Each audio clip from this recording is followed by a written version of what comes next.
Hello friends, now we started with the problem find the Fourier transform of ये एक हमने function लिया है 1 0 hence find the value of this expression। अब Fourier transform में जब भी हमें सेकेंड पार्ट पूछा है hence find the value of hence evaluate the integral hence prove that some integral value then definitely in that case हमें second formula भी use करना है। सेकेंड फॉर्मूला यानी सेकेंड पार्ट यानी इनवर्स का फॉर्मूला। फाइंड फूरियर ट्रांसफॉर्म अगर इतना ही question है तो हमें पहला ही फॉर्मूला यूज करना है, लेकिन अगर उसमें दूसरा पार्ट दिया है hence find the value of integral hence prove that integral value is equals to some expression, then definitely वहां पे हमें इनवर्स का भी डिस्कशन करना है। Now first we'll start with the Fourier transform। अब ये जो फंक्शन है f of x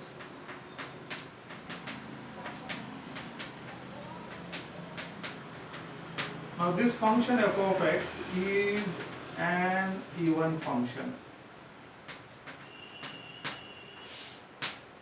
तो इसका हमें फूरियर ट्रांसफॉर्म फाइंड करना है। So we can use this formula Fourier transform, और ये फंक्शन इवन है तो इसीलिए हम स्टार्ट करते हैं फूरियर कोसाइन ट्रांसफॉर्म फॉर्मूले से, क्योंकि जब भी फंक्शन इवन है तो हमें Fourier cosine transform formula use करना है।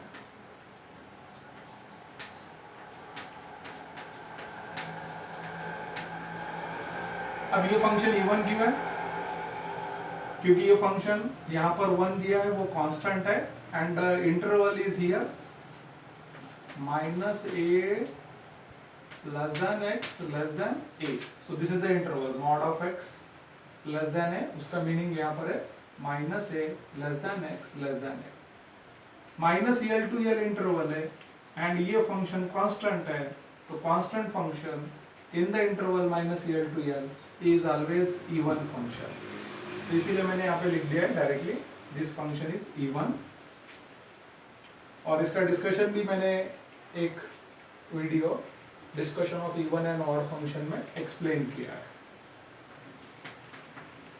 तो फूरियर कोसाइन का फॉर्मूला मैं लिख रहा हूं। ये फॉर्मूला हमने क्यों लिखा है फूरियर कोसाइन का? क्योंकि ये फंक्शन इवन है, तो इवन फंक्शन के लिए कोसाइन का फॉर्मूला हमने मेंशन कर दिया। अब यहां पर लिमिट्स है 0 to इंफिनिटी। अब मैं यहाँ पे रिप्रेजेंट कर रहा हूं हमारा एक्चुअल फंक्शन किस तरह से उन्होंने दिया है, -infinity infinity 0 a minus of a। -a to a में फंक्शन 1 है, here the function is 1 and this part function is 0 otherwise, or mod of x greater than a। अब जब हम कोसाइन ट्रांसफॉर्म का फॉर्मूला यूज कर रहे हैं तो वहां पे आपके लिमिट स्टार्ट होते हैं 0 to इंफिनिटी से, तो हमें ये बाकी का पार्ट निकाल देना है, क्योंकि कोसाइन का फॉर्मूला एक्चुअली स्टार्ट होता है 0 to इंफिनिटी से, तो इसीलिए हमने ये पार्ट निकाल दिया। अब हमें ये डिस्कशन में लेना है।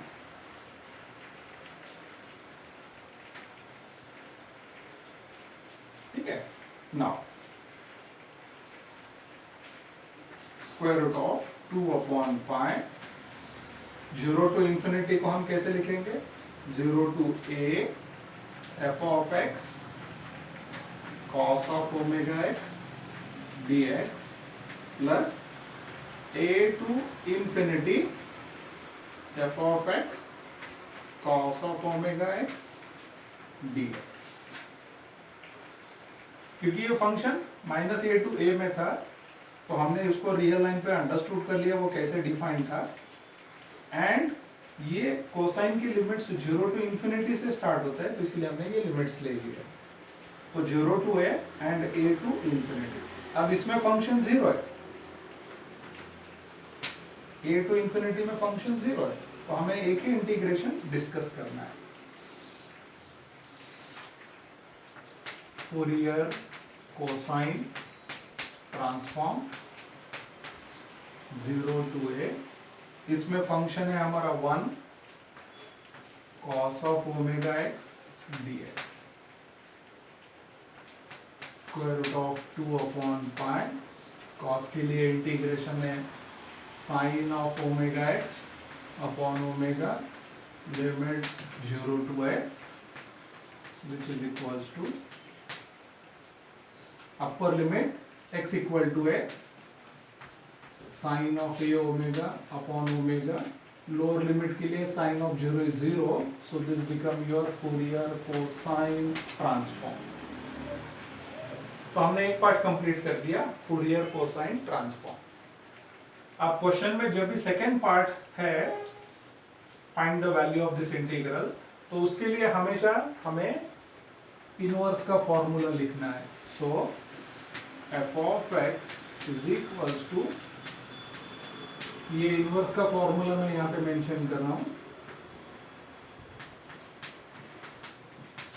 Cos of omega x D omega. अब ये जो वैल्यू हमने यहाँ पे फाइंड किया है वो यहाँ पे सब्स्टिट्यूट करना है। So this and this square root multiplied and then we have 2 upon pi 0 to infinity sine of a omega upon omega cos of omega x D omega. अब जब हम इनवर्स डिस्कस करते हैं तो कभी भी हमें ये इनवर्स का इंटीग्रेशन सॉल्व नहीं करना है। जैसे हमने यहाँ पे इंटीग्रेशन सिंप्लीफाई किया, इंटीग्रेशन लिया, उसका upper limit lower limit substitute किया, तो जब भी हम इनवर्स डिस्कस करेंगे तो उसको कभी सिंप्लीफाई नहीं करना है, उसका इंटीग्रेशन नहीं लेना है। Write down this integration in the left hand side. ये पूरा एक्सप्रेशन मैं लेफ्ट हैंड साइड में लिख देता हूं, and this term I will transfer in the RHS part, so it is pi by 2 F of x. अब हमें इसको गिवन क्वेश्चन के साथ कंपेयर करना है।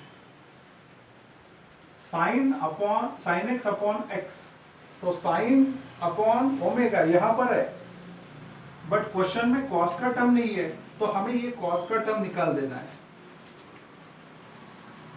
तो कौन सा वैल्यू हम सब्स्टिट्यूट कर सकते हैं so that cos get replace, but ये बाकी एज इट इज रहेगा। So there are 2 possibilities, either put omega equal to 0 और x इज इक्वल टू 0। अगर हमने ओमेगा 0 रख दिया तो cos of 0 value it is 1, but sine of 0 0, ये भी 0, ये भी 0, and will not get this expression. तो ये पूरा कंप्लीट एक्सप्रेशन हमें नहीं मिलेगा for the completion of given question. So that will not choose this one, we'll use this x equal to 0, and then we have sin of a omega upon omega, x का value 0 है, cos of 0 value 1,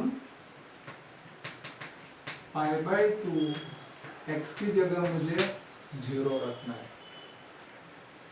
अब हो गया थोड़ा सा comparison इसके साथ। अब हमें ये वेरिएबल और ये वेरिएबल सेम यहां पर चाहिए, मिल गया। अब हमें a नहीं चाहिए तो हमें a को निकालना है। What value of a we can choose? Suppose मैं a इक्वल टू 0 रख देता हूं और a इक्वल्स टू 1। अगर मैंने a 0 रख दिया तो साइन ऑफ 0 0 हो जाएगा, तो एक्सप्रेशन में साइन नहीं मिलेगा। So we have to choose a equal to 1, so it will not affect to the question।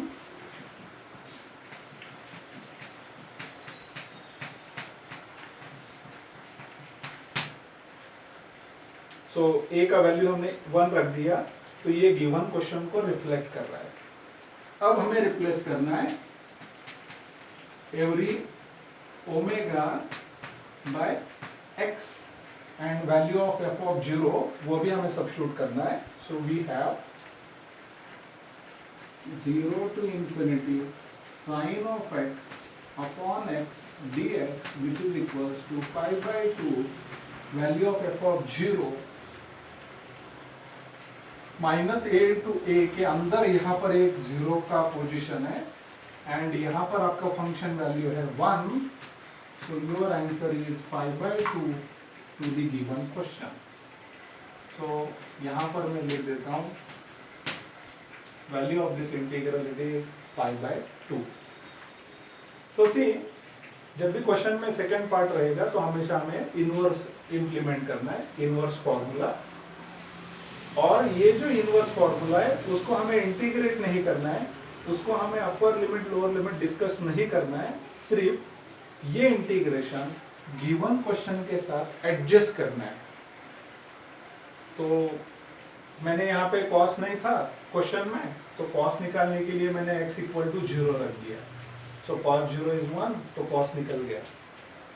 Next ये वेरिएबल है बट a नहीं है यहाँ पर, तो a का वैल्यू मैंने चूज कर लिया 1, सो दैट ये वेरिएबल आ गया sin omega upon omega and omega replace with x.